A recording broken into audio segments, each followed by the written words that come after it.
Welcome to this instructional video from ICI. My name is Chef Humberto Guardiola, and in this video we're going to show you how to do an Espagnole sauce. This is one of the 5 mother sauces, and this is a little complicated one because we need to create a pincage. Well, what is a pincage, right? A pincage is a caramelizing of a mirepoix.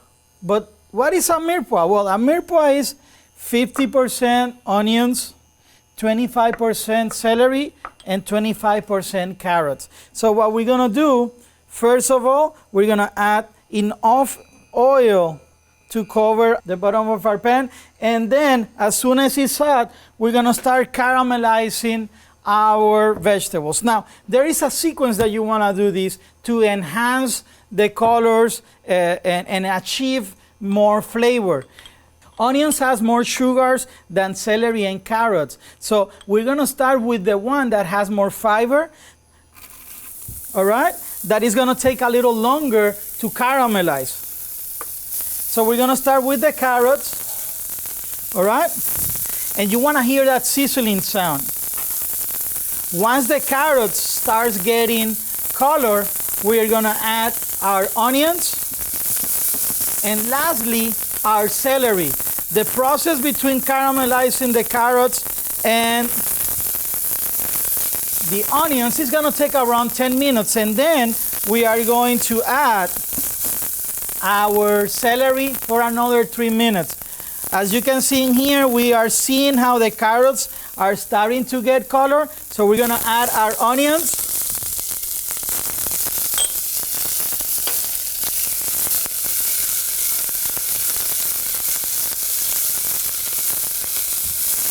Once our carrots and our onions are getting caramelized, we're gonna add our celery,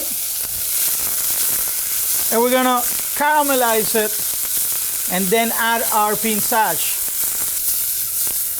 Once our mirepoix is 80% caramelized, we're gonna finish the caramelization process with our tomato paste. This is what's gonna call a pincage, where the browning of the mirepoix and the tomato paste. This is also going to be critical, as this, as you can see, is creating a fond. This is going to give us a beautiful flavor and color into our pans.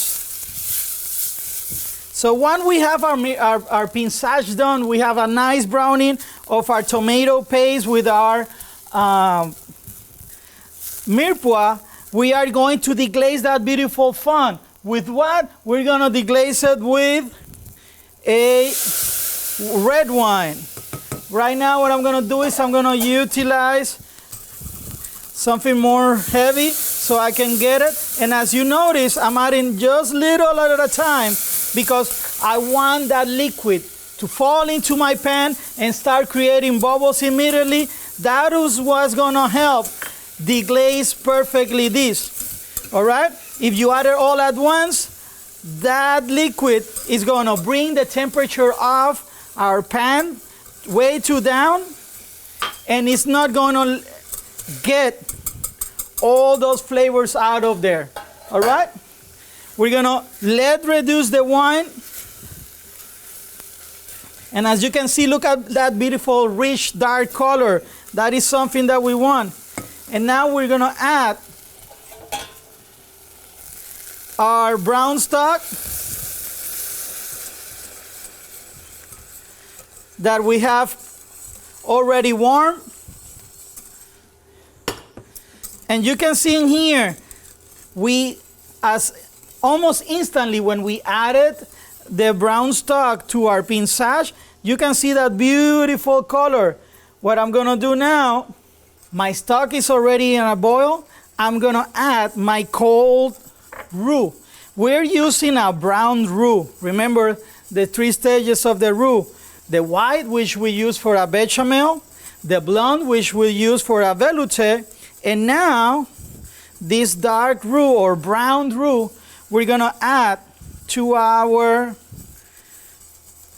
dark or brown stock to make our Espagnole. All right? Remember, roux has to be at an opposite temperature of the liquid. If the liquid is hot, the roux's gotta be at room temperature. If the liquid is cold, the roux's gotta be hot. Now we have incorporated our roux to our sauce.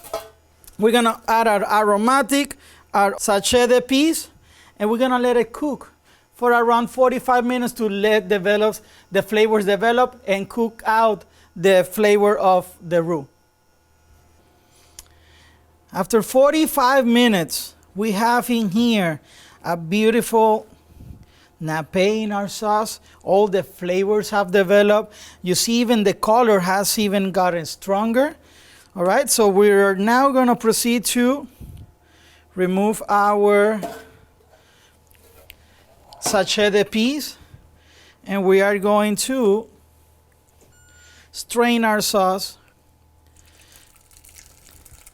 You can strain it with this colander. You can strain it with a chinoise. And if you really want to make sure that you get all those little lumps, you can even use a chinoise with a cheesecloth.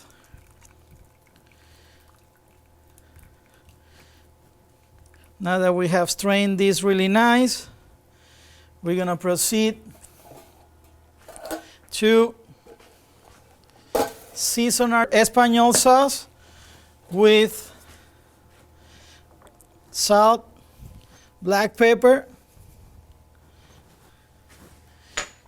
and look at that gorgeous color. Look at that gorgeous texture.